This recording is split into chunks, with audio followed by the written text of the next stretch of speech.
फैल रहा है इस देश में एक भयंकर रोग। नैतिकता सिखला रहे हैं सभी अनैतिक लोग, नैतिकता समझा रहे हैं सभी अनैतिक लोग। और समय समय का फेर है, समय समय का योग। लाखों में बिकने लगे 2 कौड़ी के लोग। ये जो भीड़ निकलती है और आंदोलित होकर के ये भड़काऊ नारे लगाती है, दूसरे कुछ लोग मेरे अपने भी नाराज होंगे, आपके भी नाराज। मैं आजकल देखता हूं हमने धर्म को इतना, जब झगड़े की बात तब मैं हिंदू बन जाता हूं, तब आप सरकारी संरक्षण भी प्राप्त हुआ है। जैन दर्शकों, बहुत बहुत स्वागत है आप सभी का। आज हमारे साथ मौजूद है प्रसिद्ध कथावाचक श्री निखिल जी महाराज। बहुत बहुत स्वागत है आपका गुरु जी। आपका भी अभिनंदन वसील भाई, हृदय से साधुवाद। काफी लंबे समय से प्रतीक्षा थी, आप आएंगे, बैठ करके चर्चा करेंगे। बहुत बहुत धन्यवाद। और लगातार आपके भी दौरे बने रहते हैं, जगह जगह आपको अलग अलग प्रदेशों में जाना पड़ता है कथावाचन के लिए। तो किस तरह का अनुभव आप कर रहे हैं? जैसे कथावाचन आप करते हैं, किन विषयों पर करते हैं? सबसे पहले तो हमारे दर्शकों को ये बताएं आप। देखिए, हमारे महापुरुषों ने जैसा जीवन जिया है, निश्चित रूप से उनको महापुरुष इसीलिए कहते हैं कि उन्होंने आदर्श जीवन जिया है। बिल्कुल।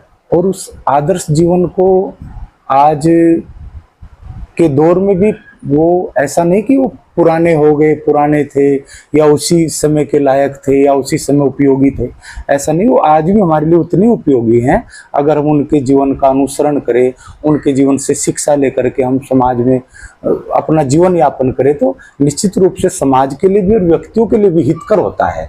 तो उसके माध्यम से हम कथा कहानियों के माध्यम से जीवन में सभी की समस्याएं आती हैं, उन समस्याओं को हमारे महापुरुषों ने अपने आचरण के द्वारा, अपने चरित्र के द्वारा कैसे उसको सोल्व किया है, कैसे उसका समाधान किया है, जी करके कैसे बताया है, तो उनका अनुसरण करके हम हमारे जीवन में भी आज भी वही समस्याएं हैं। क्योंकि आज भी वही परिवार है, वही बहन है, वही बेटियां है, वही माँ है, वही बाप है, वही मित्र मंडलियां, वैसा ही संसार है। ठीक है, उस समय की व्यवस्थाएं रहन सहन की कुछ और थी, आज व्यवस्थाएं दूसरे प्रकार की हो गई, लेकिन वो रिश्ते नाते समाज में रहना वो आज भी जो का तो वैसा ही है लगभग। हम एक दूसरे से कैसे रहना है, कैसे हमने उनके साथ व्यवहार करना है, ये महापुरुषों की कथाएं हमें बताती हैं। इस माध्यम से हम समाज में जो आज सांस्कृतिक ह्रास हुआ है, जो रिश्तों का ह्रास हुआ है, आज जो आपसी प्रेम भाईचारा कम हो गया है, उसकी स्थापना के लिए हम कथा कहानी के माध्यम से समाज की जागृति का काम करते हैं। अच्छा, मैं एक अलग से मेरा प्रश्न है आपके लिए। आप जिस समुदाय से आते हैं, जाति की बात अगर मैं करूं, तो क्योंकि कथावाचन पर एक तरह से पूर्ण अधिकार है ब्राह्मण समाज का, तो आपका इस क्षेत्र में कैसे आना हुआ? गुर्जर संप्रदाय जाति से आप आते हैं और इस फील्ड में कैसे आना हुआ आपको? दरअसल हमारी जो वैदिक धर्म है उसमें किसी एक जाति या संप्रदाय का ईश्वर पर अधिकार नहीं कहा गया। और ब्राह्मण शब्द या विद्वत शब्द वो वेदों में अलग प्रकार से प्रयुक्त हुआ है। आप ऐसा कहना चाहते हो या लोगों की ऐसी धारणा हो कि ब्राह्मण ही कथा कहेगा या ब्राह्मण को ही भगवान के भजन का अधिकार है, ब्राह्मण को यज्ञ का अधिकार है। नहीं नहीं, जो कथा कहेगा वो स्वाभाविक रूप से ब्राह्मण है। ये एक बहुत बड़ी बात बता रहे हैं, क्योंकि देखिए जो यज्ञ करेगा वो स्वाभाविक रूप से विद्वान और ब्राह्मण है। जो उसका भजन करने वाला वो स्वाभाविक रूप से, वो किसी जाति पाति किसी कुल खानदान को ये महत्वपूर्ण नहीं है। महत्वपूर्ण है कि अगर भजन करता है तो वो स्वाभाविक ब्राह्मणत्व को प्राप्त है। अच्छा, ये वेदों का जो उसका व्याख्या है ब्राह्मणवाद के प्रति। अच्छा, वेदों में ये लिखा हुआ है कि जो आदमी वैदिक रीति के हिसाब से जो उनका कथावाचन करेगा, यज्ञ करेगा या फिर उन चीजों को, वो जो तरीके हैं उनको अपनाएगा, वो ब्राह्मण हो जाएगा। जी, अत्रि स्मृति में कहा गया है, जन्म ना जायते शूद्र संस्कारात द्विज उच्यते। जन्म से सभी शूद्र पैदा होते हैं, जन्म से सभी शूद्र पैदा होते हैं। अच्छा। संस्कारों से व्यक्ति द्विज बनता है, श्रेष्ठ बनता है, ब्राह्मण बनता है, बड़ा बनता है, विद्वान बनता है, संस्कारों से बनता है। अच्छा। सीख करके बनता है। और जो हमने पढ़ा है कि भाई ब्राह्मण का बेटा ब्राह्मण क्षत्रिय का बेटा क्षत्रिय, गुर्जर का बेटा गुर्जर। नहीं, ये देखिए, ये कुछ समय से समाज को इस प्रकार से बांटा गया है और जिनके जो कर्म थे उन्होंने उसको जाति का रूप दे दिया है। ये जाति का रूप नहीं है, ये जाति व्यवस्था भी नहीं थी।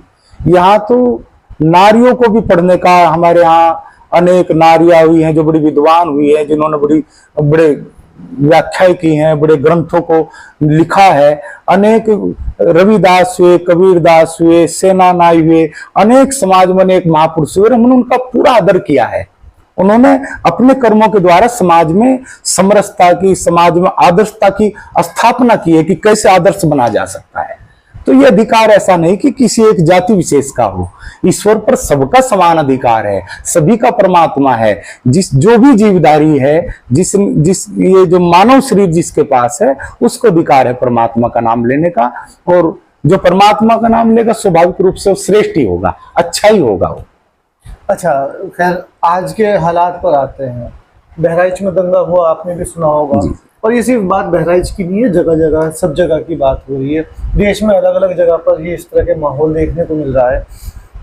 ये जो भीड़ निकलती है, मैं किसी धर्म या जाति की बात नहीं कर रहा हूँ, ये चाहे मुस्लिम हो या चाहे हिंदू हो, वो कोई भी हो, ये जो भीड़ निकलती है और आंदोलित होकर के ये भड़काऊ नारे लगाती है, दूसरे धर्म को गालियां देती है, बुरा कहती है, अपने धर्म को श्रेष्ठ बताती है, ये चलन कैसे हमारे समाज में आ गया? इतना जहर कैसे घुल गया हमारे समाज? देखिए, अगर इस विषय पर कुछ खुल करके बोलूंगा, स्वाभाविक है कुछ लोग मेरे अपने भी नाराज होंगे, आपके भी नाराज होंगे।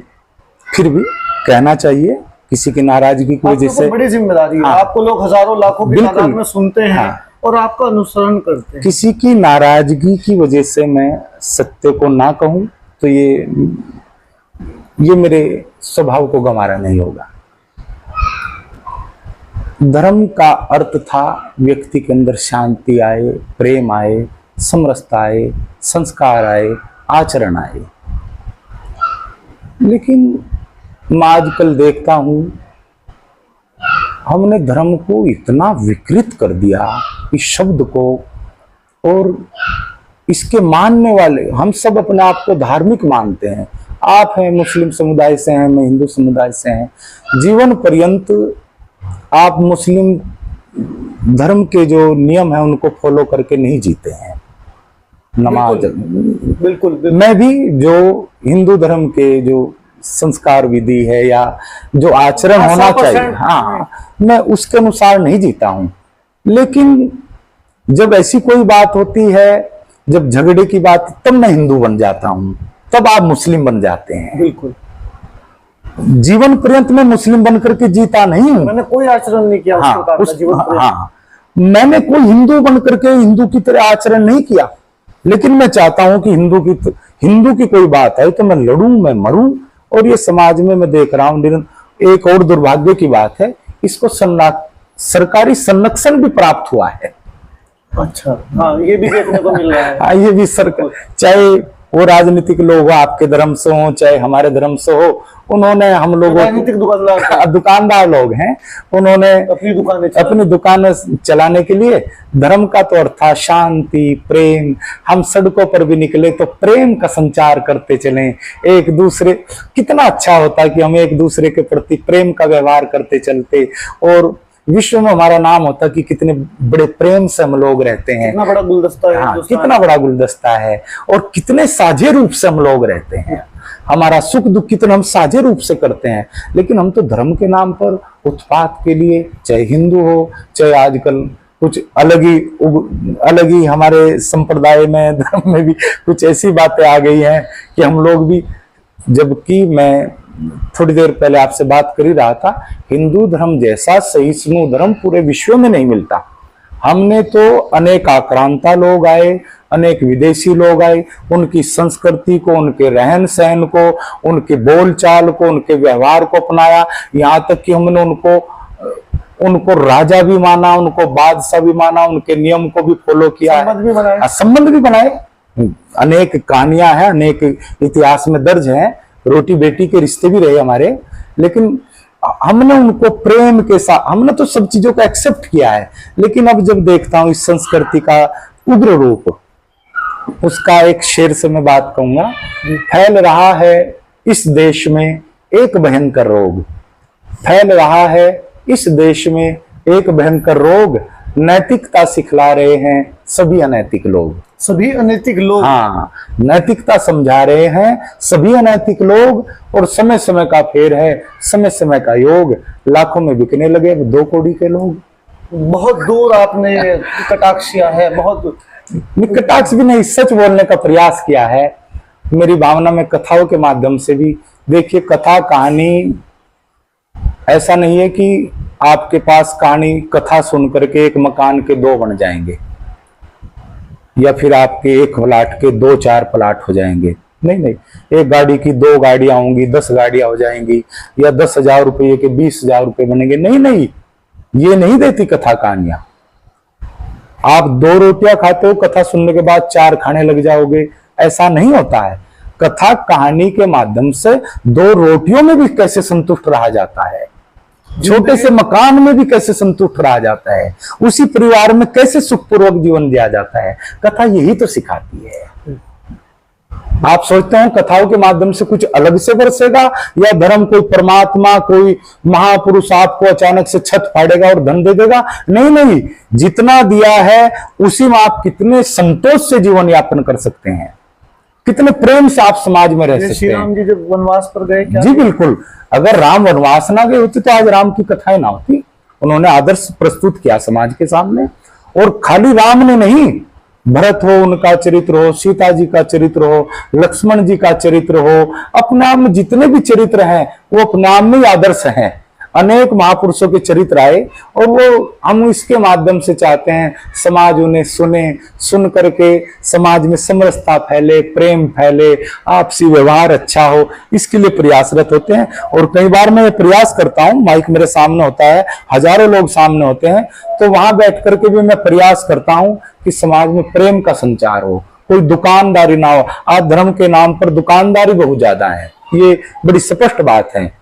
वो कुछ कथा प्रवचन वाले लोग, कोई दवाई बेचता है, कोई कुछ करता है, कोई पता नहीं विभिन्न प्रकार से समाज को ठगने का, लूटने का कर्म, जैसे हम खड़ो बेच रहे हो। हाँ, जैसे कर्म कांड को ही हमने धर्म मान लिया हो। कर्म कांड एक अंग है, धर्म नहीं है पूर्णतः।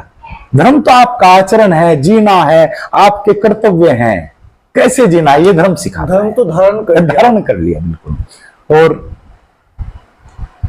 मैंने हिंदुस्तान को देखा शहर के नंगे बाजारों में, मैंने हिंदुस्तान को देखा शहर के नंगे बाजारों में, भूखे बच्चे पत्ते चाटे और कुत्ते घूमे कारों में।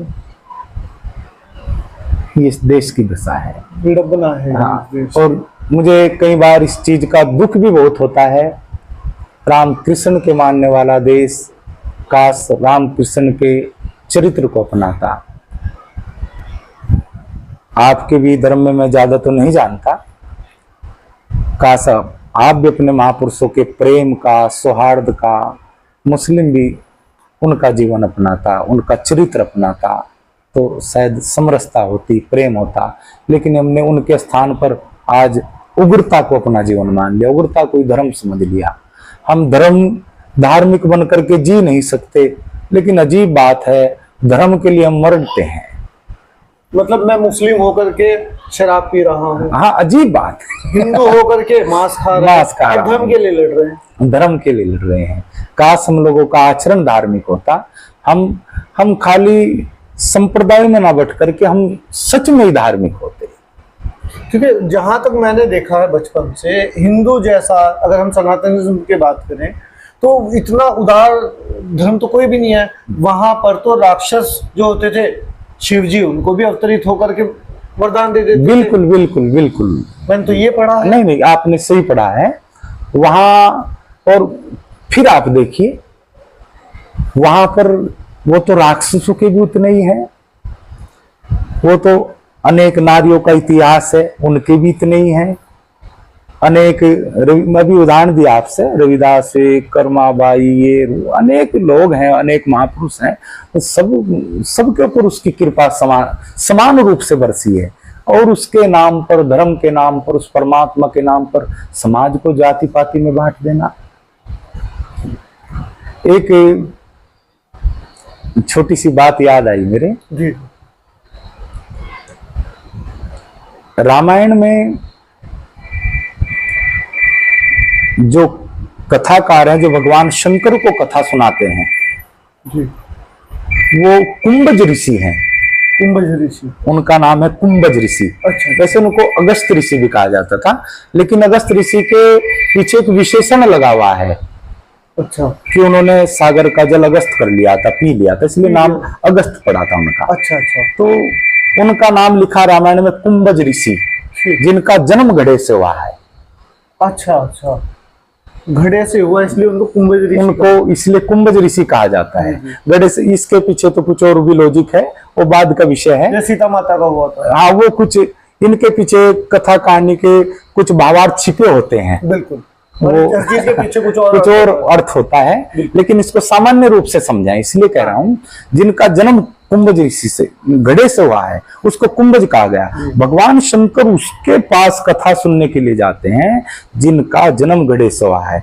कथा के माध्यम से कहना चाहते हैं, कथा कहने वाला, परमात्मा का नाम लेना, उसका प्रवचन करने वाला महत्वपूर्ण नहीं है कि किस जन्म से, किस जाति से, किस कुल खानदान से, किस गर्भ से जन्म लिया है।